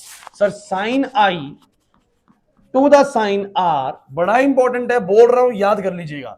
Sign i by sine r is equal to में म्यू2 बाय में म्यू1, उल्टा चलेगा, और v1 बाय में, तो ये क्या करेगा एग्जाम में तुम लोगों को ना, ये दोनों देके उसको पूछेगा, समझ रहे हैं बात को? आई और आर वगैरह देके वेलोसिटीज पूछ लेगा। तो आपको ध्यान रखना है तीनों चीजें एक दूसरे के बराबर होती हैं, एक छोटा सा झोल करता है बस क्वेश्चन के अंदर, आप इजीली पकड़ लेंगे इस चीज को। क्लियर होता है कि नहीं होता? तो ये था आप लोगों का reflection through the plane surface. Clear और नॉट? आगे बढ़ू? कोई दिक्कत तो नहीं लग रही इसमें अभी तक? तो आसान ही लग रहा हो यार अभी तक तो, ये तो पहली दूसरी तीसरी क्लास का कंटेंट करा रहा हूं मैं भी आप लोगों को, reflection through the plane surface. लेकिन अब चीजें इंपॉर्टेंट है, इनके बिना वो समझ में नहीं आती, इसलिए वो कराना जरूरी था सारा। आइए तो मैं अब आप लोगों को बताने जा रहा हूं, टीआईआर कराऊं, टोटल इंटरनल रिफ्लेक्शन। भाई शायद ही कोई पेपर जाता है जिसमें टीआईआर का क्वेश्चन नहीं डालते, अदरवाइज बोर्ड एग्जाम्स में टीआईआर इनका one of the favourite topic है, TIR one of the favourite topic है। अब सुन लीजिए, इसका नाम है, कोई नहीं हो जाएंगे, हर साल होते हैं भाई, हर साल होते हैं, बस तुम जिस पेस से मैं करा रहा हूं, स्पेस को अगर तुम पकड़ पा रहे हो तो फिर चल जाएगा काम। स्पेस में तो दिक्कत नहीं आ रही ना, रिफ्लेक्शन रिफ्रैक्शन सारा क्लियर है ना अभी तक, यहां पर जितना बताया, बस स्पेस को कैच करके रखो, हो जाएगा। इससे मैं स्लो पढ़ूंगा फिर नहीं हो पाएगा भाई। ये मीडियम 2 है डेंसर, अरे बच्चों प्लीज, रेयर। अब सुनो, पहली बात, टीआईआर होने के लिए 2 नेसेसरी कंडीशंस आप लोगों को पता होनी चाहिए, रे डेंसर से ही आनी चाहिए। इस बात का जवाब थोड़ी देर में आप लोगों को मिल जाएगा। क्या होता है सुन लीजिए, मेरे पास किसी भी जगह पर मान लीजिए नॉर्मल है, भाई चुप हो जाओ ऐसे करके। अब आप लोग मुझे बताओ जरा, जैसे कि ये मेरे पास, रुक जाओ जरा देख लो, मेरे पास कुछ रेस की बात करता हूं मैं, जैसे कि मान लो कि मैंने एक रे भेजी इस एंगल पर, जो रे मैंने इस एंगल पर भेजी पहली रे, समझते दोबारा से, तो ये रे वैसे तो जानी चाहिए सीधी, लेकिन आप लोगों को पता है क्योंकि ये डेंसर से रेयर जा रही है तो it goes away from the normal, slightly away from the normal. जो इसका एक्चुअल पाथ उससे उधर जाएगी, थोड़ा सा ऐसे मुड़ जाएगी, तो रे नंबर 1 यहां पर आएगी, जानी चाहिए थी ऐसे, थोड़ी मुड़ गई ऐसे, क्लियर होता है। चलिए रे नंबर 2 को पकड़ते हैं। रे नंबर 2 थोड़ी सी बड़ा एंगल बना के गई है, तो वो पहले से ही थोड़ी तिरछी है, मतलब इसके मुकाबले पहले से ही इधर है भाई। जो रे ऐसे गई थी वो इतनी मुड़ गई, जो रे थोड़ी सी और ऐसे जा रही हो तो और मुड़ेगी, क्योंकि रिफ्लेक्शन तो सेम लगने हैं। इधर भाई खुशी, इधर जो रे ऐसे गई वो इतनी मुड़ी, तो जो रे ऐसे गई वो तो थोड़ा और मुड़ जाएगी ना, क्योंकि वो तो पहले से ही और टेढ़ी होके जा रही है। तो दूसरी रे यहां पर आ गई। किसी को प्रॉब्लम है तो जल्दी जल्दी बोलो भाई, याद आने लग गया कुछ कुछ? चलो बताओ, तीसरी रे गई, तीसरी रे और मुड़ गई, एनी प्रॉब्लम एट ऑल? चौथी रे निकालते हैं।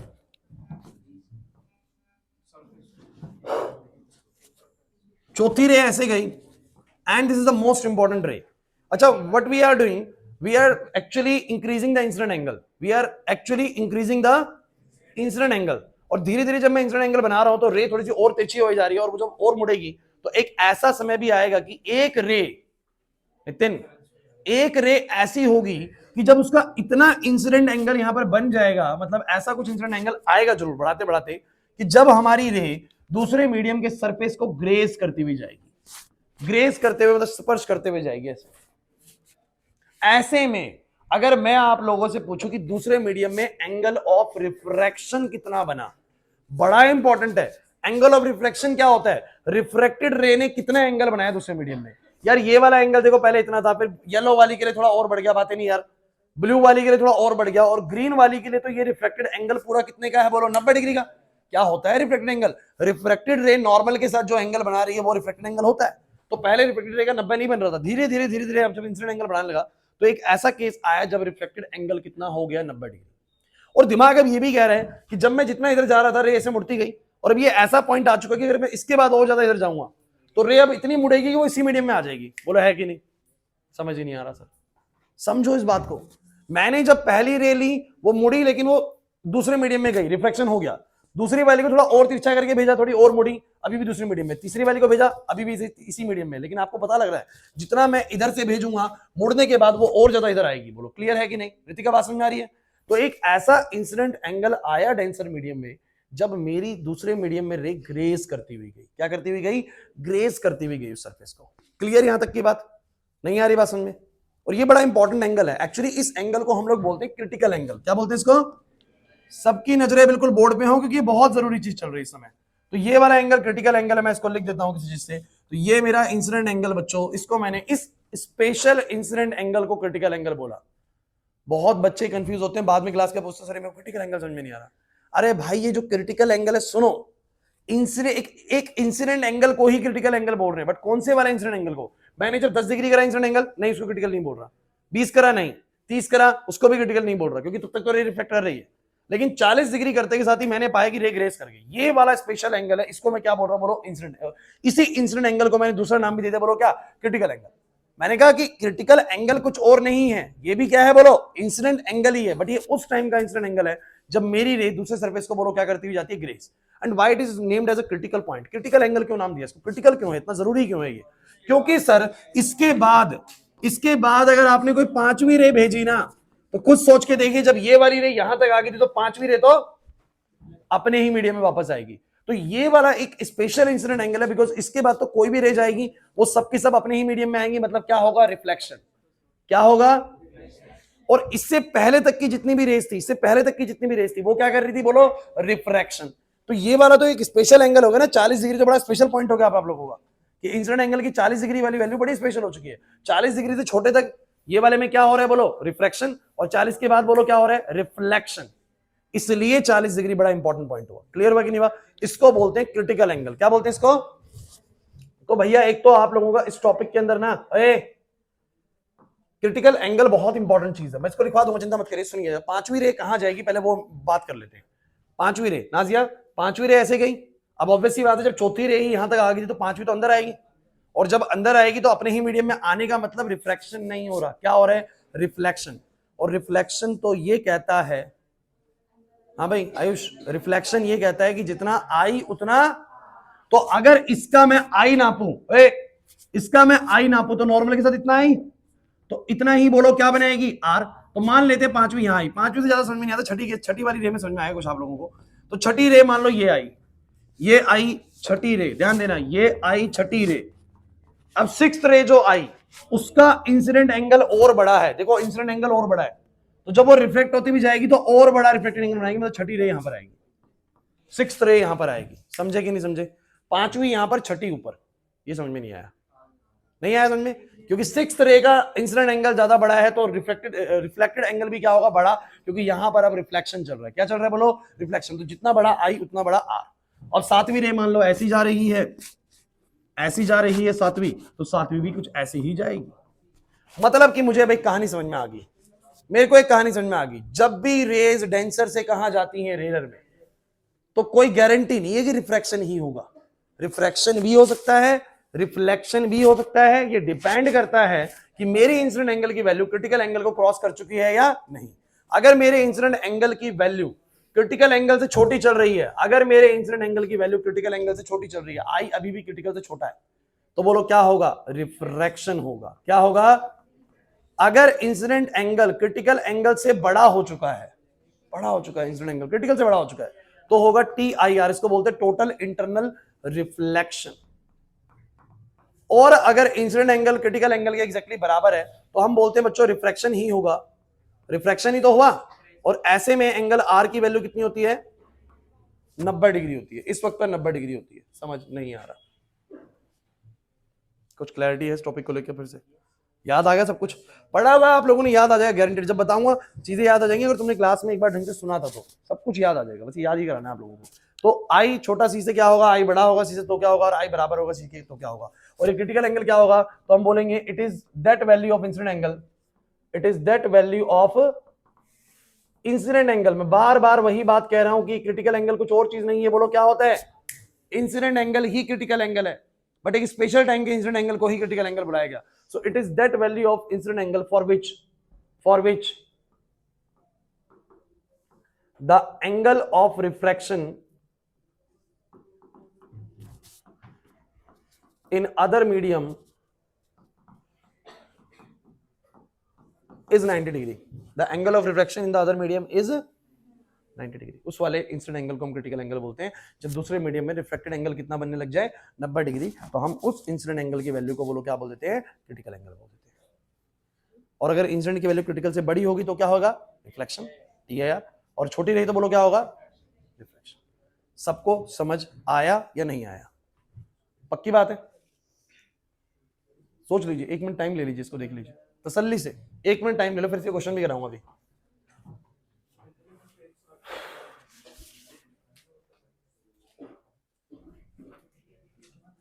क्लियर?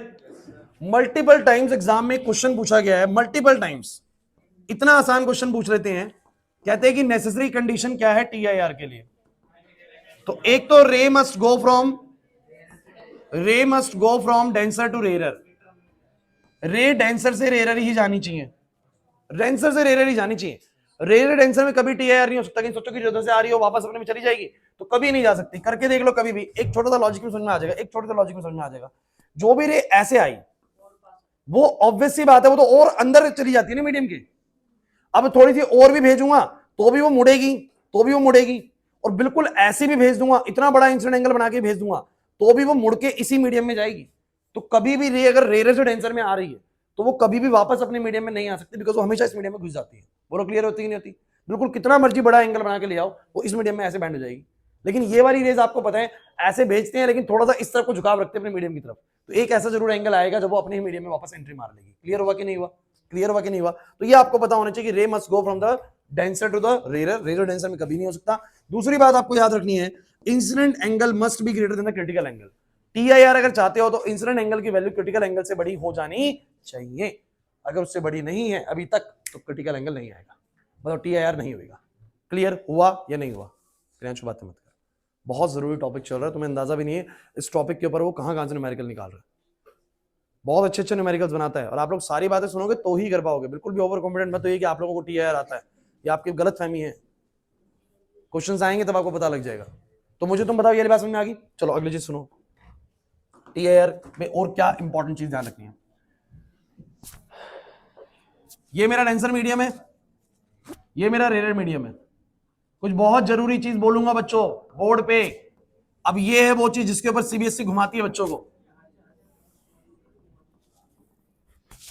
मेरे लिए अब एक बात बहुत जरूरी हो गई है कि भैया डेंसर मीडियम कोई भी है, जैसे वाटर है या ग्लास है या कोई भी चीज का बना हुआ डेंसर मीडियम, तो उसका क्रिटिकल एंगल क्या है उसका, क्योंकि मेरे को जैसे किसी ने मेरे को बोल दिया कि वाटर है, उसका क्रिटिकल एंगल, सुन लो, वाटर का क्रिटिकल एंगल मान लो 42 डिग्री बोल दिया, तो मेरे को अभी ये बात समझनी पड़ेगी कि जब भी रेज वाटर से जाएंगी, किससे जाएंगी बोलो, वाटर से एयर में, सुन लीजिएगा, वाटर से एयर में जाएंगी, तो मुझे एक बात समझ में आ चुकी है कि जब तक 42 डिग्री का एंगल नहीं आएगा, कितने का बोलो, तब तक तो रेज क्या करेंगी, रिफ्लेक्ट करेंगे, लेकिन 42 पे बिल्कुल ऐसे ग्रेस कर जाएगी, 42 पे बिल्कुल ग्रेस कर जाएगी, और 42 के बाद अगर मैंने 43, 44 कुछ भी डिग्री लिया तो वो अंदर आएंगी, रिफ्लेक्ट करेंगी, और 42 से कम लिया तो वो रिफ्लेक्ट करेंगी। सुधांशु और प्रिंस यहां पर ध्यान दे दो, नहीं आ रहा समझ में ना बिल्कुल भी, कि 42 degree is very important angle for the water medium. Water medium के लिए 42 डिग्री बड़ा इंपॉर्टेंट एंगल, इंपॉर्टेंट वैल्यू हो गया, क्योंकि इसका क्रिटिकल एंगल 42 का मतलब ये हो गया कि 42 से पिछली जो भी रेज होंगी, जो कम एंगल बनाएंगी 42 से, इंसिडेंट एंगल कम बनाएंगी, वो बाहर जाएंगी, और जो 42 से ज्यादा बनाएंगी वो अंदर आएंगी। अब किसी और मीडियम का देख लो, जैसे कि मान लो ग्लास है, अब ग्लास का मान लो 45 डिग्री है, सपोज कर रहा हूं बस मैं, तो वो 45 डिग्री तक तो रेस को बाहर निकालेगा, 45 के बाद जितना भी एंगल बनेगा वो सारे अंदर आएंगे। तो एक्चुअली में for any medium the critical angle is a very important value, since इसके बाद हमें पता लगता है कि वो मीडियम एक्चुअली कितनी डिग्री तक तो रेस को रिफ्लेक्ट करता है, और बाद में कितनी डिग्री के बाद, कितने एंगल के बाद वो रिफ्लेक्ट करना स्टार्ट कर देता है, एग्री और नॉट। तो ये एंगल निकलेगा कैसे, किसी मीडियम का क्रिटिकल एंगल निकलता है कैसे, उसका फॉर्मूला बनाने जाते हैं भाई। तो मैंने क्या करा, मैंने कहा कि कोई भी रे जिसका इंसिडेंट एंगल क्रिटिकल एंगल के बराबर होता है, उस समय तुम मुझे बताओ जरा उसका रिफ्लेक्टेड एंगल कितना होता है, बोलो 90 डिग्री, एग्री और नॉट। जब इस मीडियम में आई किसके बराबर होता है, सी के बराबर होता है, बड़ा होगा तो रिफ्लेक्शन, छोटा होगा तो रिफ्रैक्शन, लेकिन जब आई एग्जैक्टली सी के बराबर होता है कनिष्का, तब वहां पर आर कितना बनता है, 90 डिग्री। मुझे तुम स्नेल्स लॉ लगा के बताओ कैसे बनेगा, स्नेल्स लॉ क्या बनेगा बोलो, इस मीडियम से जा रहा हूं साइन आई, उस मीडियम में जा रहा हूं साइन आर, बराबर में उस मीडियम का रिफ्लेक्टिव इंडेक्स दैट इज μ1, और इस वाले का बोलो क्या, μ2। सुन लीजिएगा, कुछ बात इसके बाद बताऊंगा जो बड़ी इंपॉर्टेंट है, जिसपे एग्जामिनर बनाएगा आप लोगों को क्वेश्चन में, ध्यान सुनो। साइन आई बाय में sine are is equal to में उसका μ1 बाय में μ2। अभी फिलहाल एयर है ऊपर, कौन है बोलो, अगर बाहर वाला मीडियम एयर है तो काम थोड़ा आसान है, क्योंकि एयर का reflective index you know that 1, air का 1। अच्छा आई जो है वो किसके बराबर है अभी, सी के, तब आर कितना होगा बोलो 90। ये आप 90 तभी रख सकते जब इंसिडेंट एंगल क्रिटिकल एंगल के बराबर होगा। तो मैंने बोला कि जब आई सी के बराबर है, आई सी के बराबर है, तब आर कितना बोलो 90, एयर का कितना हो गया 1, और इस मीडियम का रिफ्लेक्टिव इंडेक्स मान लो म्यू है, क्या बोलो म्यू है, साइन 90 की वैल्यू 1 होगी, साइन सी कितना आ गया। इसका मतलब किसी भी मीडियम का क्रिटिकल एंगल निकालने का सीधा सा फॉर्मूला हो गया, साइन सी बराबर 1 by mu. Just put the reflective index of that medium and get the value of the critical angle. जैसे कि तुम मुझे बताओ किसी मीडियम का, एग्जांपल के तौर पे, बोर्ड पे नजरें बिल्कुल बनी रहनी चाहिए, बहुत इंपॉर्टेंट चीज अभी भी चल रही है। For example a medium has a reflective index of 2। अगर किसी मीडियम का रिफ्लेक्टिव इंडेक्स 2 का है, 2 है, तो बोलो सभी बच्चे साइन सी बराबर 1/2, और साइन अपनी 1/2 वैल्यू कितने पे देता है, 30 डिग्री पे। इसका मतलब अगर किसी मीडियम का रिफ्लेक्टिव इंडेक्स 2 है तो उस मीडियम का क्रिटिकल एंगल 30 डिग्री होगा। क्या मतलब है कि 30 डिग्री तक तो वो क्या करेगा, 30 डिग्री तक तो वो क्या करेगा, रेस को बाहर फेंकता रहेगा, लेकिन 30 डिग्री से ज्यादा होते के साथ ही रेस को TIR कराना स्टार्ट कर देगा। समझ नहीं आ रहा सर, अभी भी नहीं आया समझ में। अगर किसी का 3 होगा तो साइन सी बराबर 1/3 होगा, फिर देखना पड़ेगा क्रिटिकल एंगल 1/3, मतलब तो देखो आप लोगों को नहीं पता कितने पे है, लेकिन आपको बस मैं ये कहना चाह रहा हूं म्यू के अकॉर्डिंग क्रिटिकल एंगल की वैल्यूज निकली हुई है, म्यू के अकॉर्डिंग क्रिटिकल एंगल की वैल्यूज निकली हुई है। क्लियर हुआ कि नहीं हुआ। जैसे कि मान लो किसी का है for a medium refractive index is √2। √2 से घबराना नहीं है, √2 का मतलब यार 1.41 होता है यार, इतना मैथमेटिक्स तुम लोग जानते हो यार खुशी। √2 का मतलब कितना होता है 1.41। तो अगर √2 है तो बताओ साइन सी कितना आएगा, यानी सी की वैल्यू कितनी आएगी, मतलब इस मीडियम का क्रिटिकल एंगल 45 डिग्री है, मतलब कि 45 डिग्री तक तो रिफ्लेक्शन चलता रहेगा, लेकिन उसके बाद रिफ्लेक्शन स्टार्ट हो जाएगा। एग्री और नॉट। और क्या समझ में आया, जिस मीडियम का रिफ्लेक्टिव इंडेक्स ज्यादा, देखो ये 1.41 है वो 2 है, जिसका रिफ्लेक्टिव इंडेक्स ज्यादा होता है उसका क्रिटिकल एंगल कम मिलता है। ज्यादा होने पे कम मिलता है क्रिटिकल एंगल, म्यू ज्यादा होने पे कम मिलता है। कम क्रिटिकल एंगल का मतलब, कम क्रिटिकल एंगल का मतलब जल्दी ही रेस क्या करना स्टार्ट कर देंगे, TIR करना स्टार्ट कर देंगे। आप किसी का क्रिटिकल एंगल मान लो 10 डिग्री है बस, तो 10 डिग्री के बाद ही सारी रेस बोलो क्या कर देंगे, TIR देना शुरू कर देंगे। क्लियर हुआ कि नहीं हुआ? तो मेरा बस आपसे ये पूछना था कि किसी भी मीडियम का क्रिटिकल एंगल निकलेगा कैसे? सर निकलेगा 1/μ करके, 1/, बट यहीं पर बच्चा ये याद करके जरूर जाता है, लेकिन एग्जामिनर एक ट्विस्ट लाता है क्वेश्चन के अंदर। वो ट्विस्ट ये लाता है कि ये फॉर्मूला सिर्फ तभी काम, ये फॉर्मूला तभी काम करेगा जब आपने एयर को माना हुआ है कि ऊपर एयर है, क्योंकि आपने इसके फॉर्मूले से पहले ऊपर का रिफ्लेक्टिव इंडेक्स 1 ले लिया, मतलब कि एयर मान के चले हो। क्या मान के चले हो? लेकिन अगर उसने एयर की बजाय बोल दिया नीचे तो वाटर है ऊपर ग्लास है, या मान लो नीचे ग्लास है सॉरी ऊपर वाटर है, तो ये डेंसर है वो रेयर है तो डेंसर रेयर है ना, है तो डेंसर रेयर है ना, समझे? तो अब वैल्यू अलग आने वाली, ध्यान सुनिए। आप फॉर्मूला क्या लगाना है, फॉर्मूला क्या लगाना है वो सुनिए, बिल्कुल भी टेंशन लेने की जरूरत नहीं है, बस जो बताऊं वो सुन लेना अच्छे से। मेरा बस एक सिंपल सा फंडा है भाई, अगर ये मीडियम 2 है और ये मीडियम 1 है, अब वो एयर है नहीं है कोई दिक्कत नहीं है, छोड़ दो, जो मर्जी मीडियम हो, जो मर्जी मीडियम हो, यहां से जो रे जाएगी जब उसका IC के बराबर हो जाएगा तब वो ऐसे जरूर करेगी, IC के बराबर हो जाएगा तब R किसके बराबर होगा, 90 के। अब तुम्हें सिंपल एक बात याद रखनी है यार, मेरे को स्नेल्स लॉ याद है, मेरे को स्नेल्स लॉ याद है, sin I by sin R equals to में क्या होगा, उसका पहले आएगा μ1 बाय में क्या, μ2। अगर वो मीडियम एयर था रितिका, अगर वो मीडियम एयर था तो मैंने उस μ1 को 1 लिया, बट अगर एयर नहीं है, एयर नहीं है कुछ और है, तो मैं भैया उसका रिफ्लेक्टिव इंडेक्स लूंगा μ1, नीचे वाले का लूंगा μ2, और ये रहेगा sin C। जब IC के बराबर होगा ये कितना आएगा बोलो, sin 90, और sin 90 तो 1 हो जाएगा, तो sin C की वैल्यू बच्चों कितनी आएगी, μ1 बाय में क्या। अब तुम लोगों को एक छोटी सी बात बता देता हूं, इसको समझ लीजिएगा, सारी कहानी खत्म। एक्चुअली में कभी भी वो किसी मीडियम का तुम्हें बोले क्रिटिकल एंगल निकालो, क्या निकालो, तो आपको बस ये पूछना है कि मीडियम से जो रे जा रही है, ध्यान देने क्वेश्चन में कि मीडियम से जो रे जा रही है वो कहां जा रही है, एयर में जा रही है, कहां जा रही है, जिस भी मीडियम में जा रही है ना, ऊपर बस उसका रिफ्लेक्टिव इंडेक्स आएगा, डिवाइड बाय में मीडियम का रिफ्लेक्टिव इंडेक्स और sin C। एक्चुअली में पिछले क्वेश्चन में बाहर का मीडियम एयर था, तो μ1 को 1 रख दिया, इससे आंसर बन गया sin C बराबर 1/μ। तो सही बच्चे इस फॉर्मूले को याद करते हो, याद कर लीजिए, मैंने 1 रखा हुआ है, क्या रखा हुआ है, 1 रखा हुआ है रिफ्लेक्टिव इंडेक्स ऑफ एयर। अगर कुछ और चीज है वहां पर तो बस उसका रिफ्लेक्टिव इंडेक्स यहां पर रख देंगे, 2 है तो 2 रख देंगे, 3 है तो 3 रख देंगे, मतलब μ1 रख देंगे। अब ये वाले पॉइंट पे एग्जामिनर आपको फंसाने की कोशिश करता है, वो कहता है कि नीचे ग्लास है, ऊपर ऊपर पानी है, नीचे ग्लास है ऊपर पानी है, बताइए इस ग्लास का क्रिटिकल एंगल कितना होगा। तो आपको ध्यान रखना है, ऐसे में क्रिटिकल एंगल निकलेगा sin C बराबर क्या, μ1 बाय में क्या, नहीं आई ना बात समझ? क्रिटिकल एंगल निर्भर करता है दोनों मीडियम्स पे।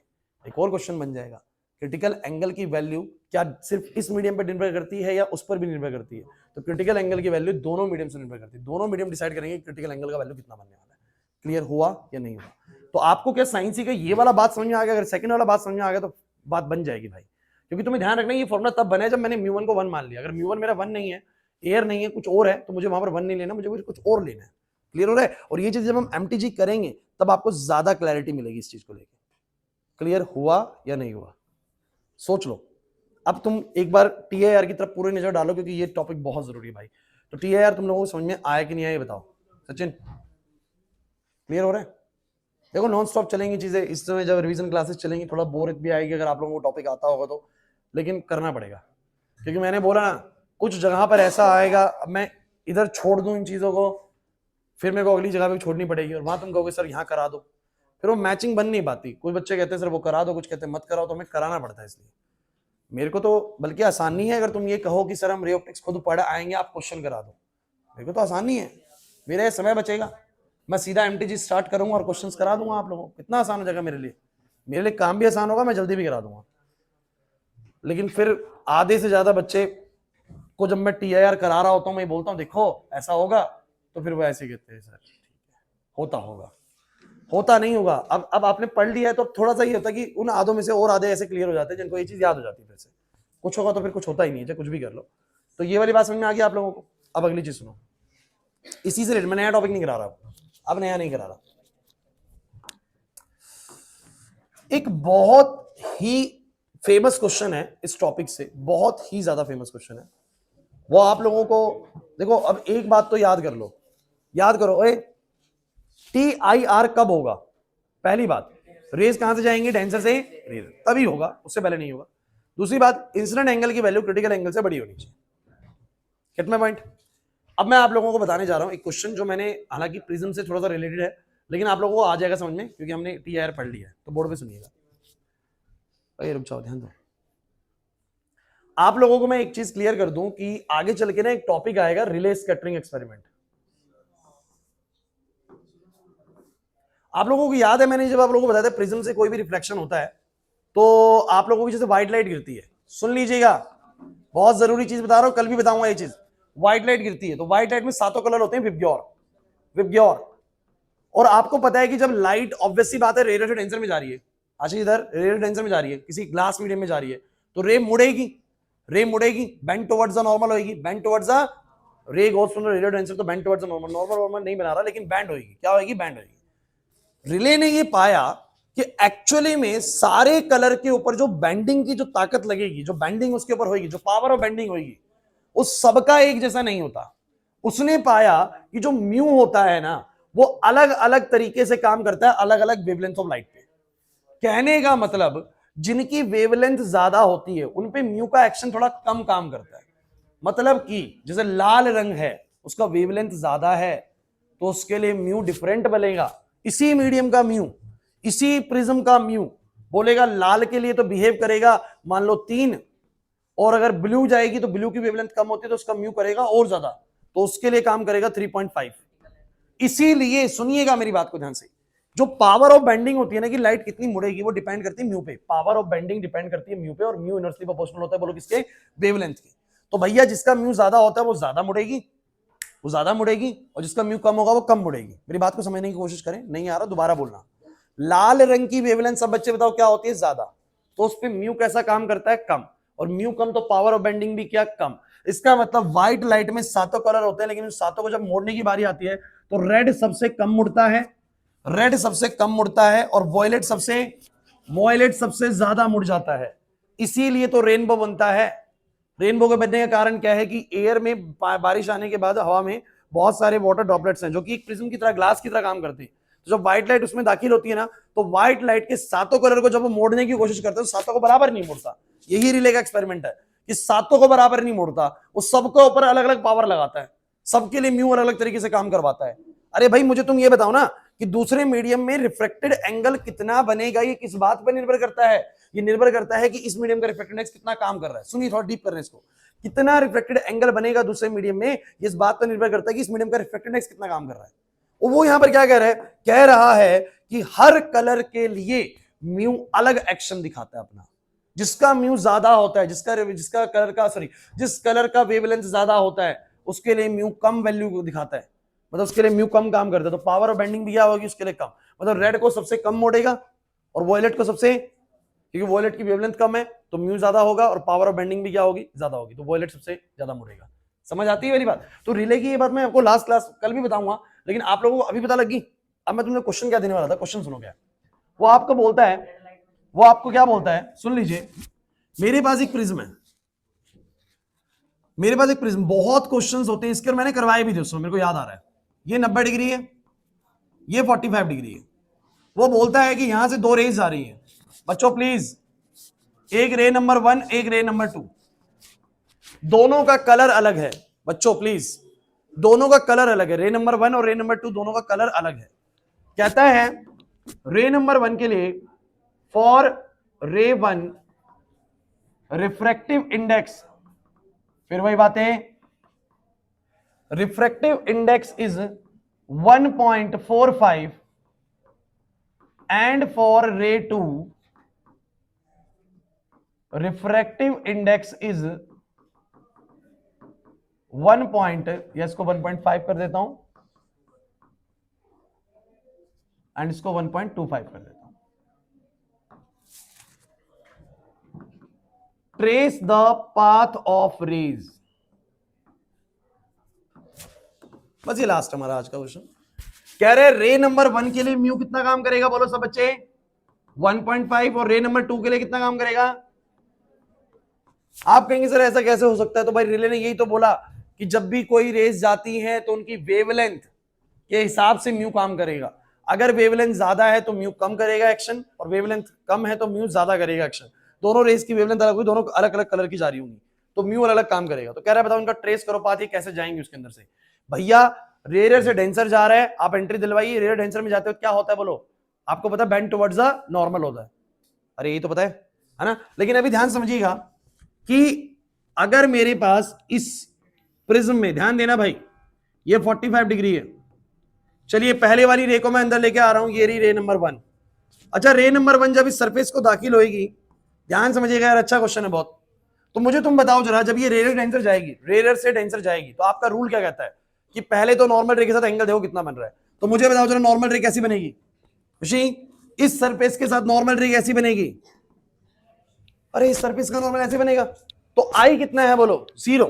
आई कितना है, और मैं तुम्हें बता दूं बच्चों, ये एक स्पेशल केस है कि जब आई 0 होता है ना, तो रिफ्रैक्शन के केस में रे कहीं नहीं मुड़ती है, सीधी ही चली जाती है, सीधी ही चली जाती है। मतलब कि आप लोगों को मैं बार बार एक बात बोल रहा हूं, सुन लो, कोई दिक्कत नहीं है। यहां से रे ऐसे आई, ये आई है, बताओ क्या होगा, बेंड टुवर्ड्स द नॉर्मल होगा। आप कहेंगे सर बेंड करेगी, आपने बेंड क्यों नहीं कराई।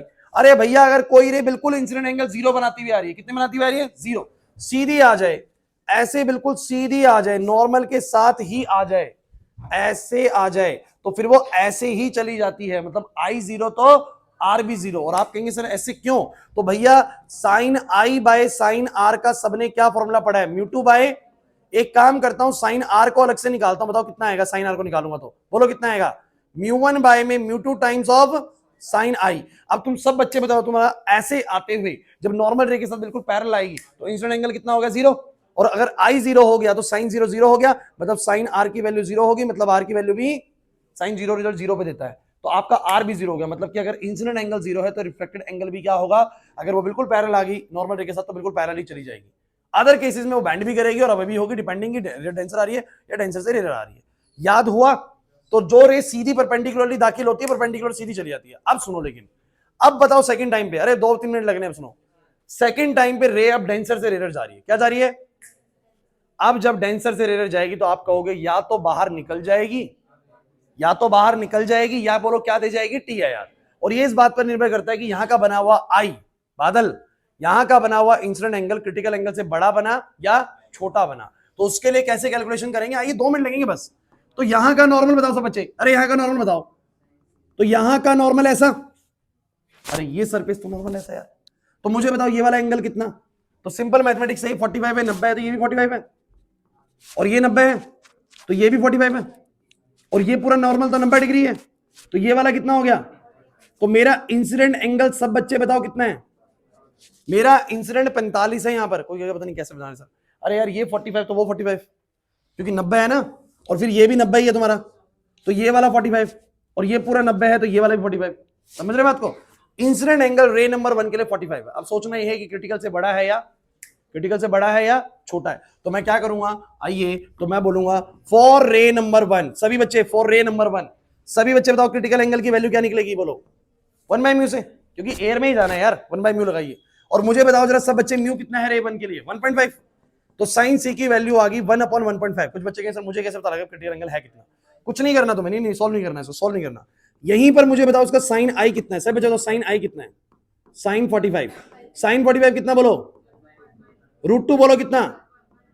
चलो अब सभी बच्चे मुझे बताओ किसका डिनोमिनेटर छोटा है, 1 दोनों में है, इसका डिनोमिनेटर छोटा है, इसका डिनोमिनेटर छोटा है, तो वैल्यू क्या होगी, बड़ी, मतलब साइन आई किससे बड़ा है, इसका मतलब आई किससे बड़ा है, आई अगर सी से बड़ा है तो बोलो क्या होगा, ये वाली रे बोलो क्या करेगी, TIR। TIR का मतलब क्या, अगर इसी मीडियम में रहेगी, और TIR मतलब रिफ्लेक्शन हो रहा है, जितना इंसिडेंट एंगल उतना ही, मतलब 45 90 बना देगी, पूरा परपेंडिकुलरली मुड़ जाएगी। सही हुआ।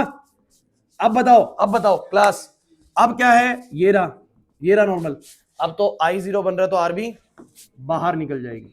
अरे आई 0 है भैया, आई 0 तो आर भी क्या होगा, 0 बाहर निकल जाएगी। कुछ कहेंगे सर अब अंदर नहीं रहेगी, अब अंदर रिफ्लेक्शन नहीं करेगी। अरे यार आई 0 है तो क्रिटिकल एंगल से बड़ा होने का सवाल ही पैदा नहीं होता, छोटा ही होगा पक्का, क्योंकि आई की वैल्यू 0 है, सीधी निकल जाएगी। लेकिन वहां क्यों मुड़ी समझ नहीं आया सर, नहीं आया समझ में। एक बार रे नंबर 2 को पकड़ो, रे नंबर 2 पकड़ो, रे नंबर 2 जब दाखिल होगी, क्लास प्लीज, रे नंबर 2 जब दाखिल होगी तो नॉर्मल तो पहले शुरू में ऐसा होएगा, सीधी चली जाएगी, चलेगी। अब इधर आ जाओ, अब इधर बड़ा इंपॉर्टेंट पॉइंट है कि वो रिफ्लेक्ट करेगी या तो बाहर निकलेगी या अंदर ही मुड़ जाएगी। अब मैंने कहा यहां पर इंसिडेंट एंगल कितना, तनीषा कितना बनेगा 45। कैसे बन रहा है 45? सर ये 45 है 90 वो 45, आप ज्योमेट्री बना लीजिए 90 ये 45 तो ये 45 से बन रहा है। तो इसका रे नंबर 2 का फॉर रे नंबर 2 सभी बच्चे क्रिटिकल एंगल बताओ कितना आएगा, तो क्रिटिकल एंगल होता है 1/μ। रे नंबर 2 के लिए म्यू कितना काम करेगा